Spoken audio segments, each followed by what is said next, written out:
Ladies and gentlemen, cats and dogs, ghouls and goblins, welcome to a post-Halloween edition of the No Fun League. We're going to recap weeks 7 and 8. This is a sprint draw edition. I'm John Nieder III. I have no co-host. Emily Dean's still on assignment. I have no editor. I have no cameraman. Just me and my wits. That is a scary thought in of itself. All right, ladies and gentlemen, let's get right to your Pittsburgh Steelers coverage. Week 7, the Steelers get a win over the Houston Texans. They win 30-23. I don't think it was that great of a performance. Of course, as you probably know, they get 21 points in 1 minute and 13 seconds in the second quarter. They give up 393 yards, though. The defense still is not coming through.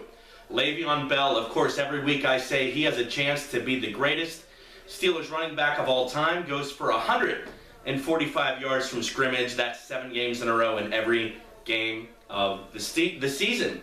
Let's go to week 8, the arm heard round the world.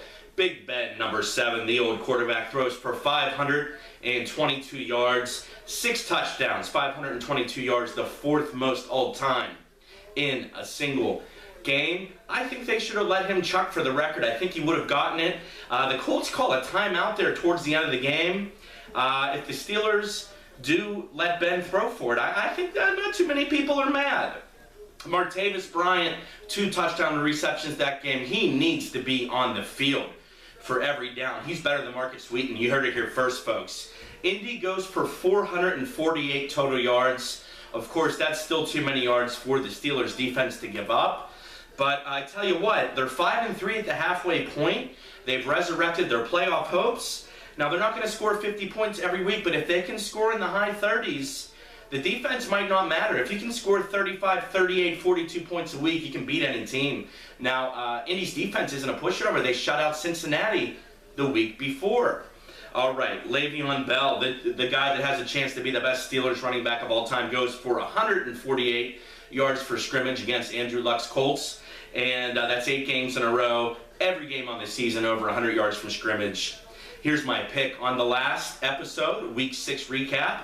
I went 3-0, including picking the Steelers over your Houston Texans. All of you that I drove for Uber and took you to the Marriott across from Consol Energy Center. I met some really nice Houston Texans fans. I also happened to meet Greg Grissom, the VP of the Houston Texans. Greg, you said you would watch the show. I hope you enjoyed, sir. Still waiting for you to get back to me. You're a busy man, so I'll continue to wait for that email. Tonight, under the bright lights of Sunday Night Football, the Pittsburgh Steelers get it done again, scoring the 30s. Steelers win it 31-24. All right, folks, we are not going to have a Minnesota Minute. We're just going to have a Minnesota Blitz.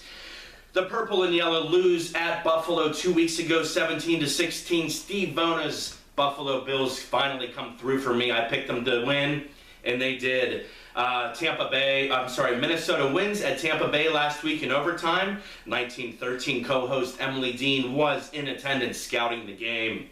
Let's go for my pick this week for Minnesota.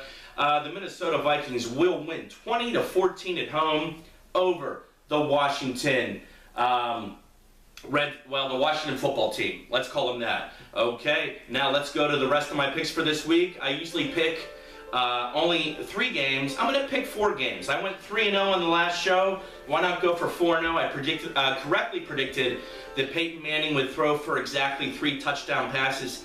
He threw for 3, broke that record. Denver won. Peyton Manning has surely had his problems up at Gillette Stadium, Foxborough Stadium before it was that. Somehow Denver gets it done tonight, 30-27 over the hated New England Patriots if you're a Steelers fan.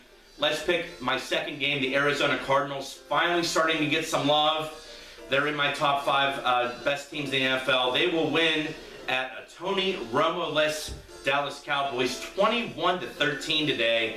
Arizona has a chance to be the #1 ranked team in the NFL when they beat Dallas. Quickly, let's go for the shout-outs. Dustin Arth, very good friend from Los Angeles, although he's originally from San Francisco area. He was on an intentional talk on the MLB Network, and his San Francisco Giants then won their 3rd World Series in 5 years. Congrats to Dusty. He's also in the band Stage 11, kicking ass wherever they go. Opening up for Blue October soon. I'll go to that show when you open up for Blue October, Dusty. Anywhere it is. I don't care where it is. I'm going to that show, buddy. Shout out to John Nemec. Thank you. He's watched every show this season.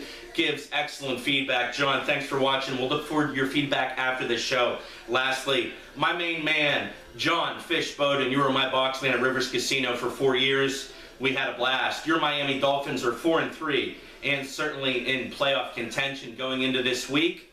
John, congratulations on your recent successes. You are certainly an inspiration to all of us. Lastly, catch Pittsburgh celebrity Alan Levine's Pittsburgh Sports Line tomorrow night, Monday, 7:30 to 8:30 p.m. at the River City Inn at PPG Place in downtown Pittsburgh. Alan Levine, of course, is my inspiration for starting the show. Showed me that you can make a show and do okay with it, even very well with it. I think that's it, folks. I think there's something else that I forgot to mention, but I really don't know what it is. So let me think of a parting shot. Bye, gigs. Woo!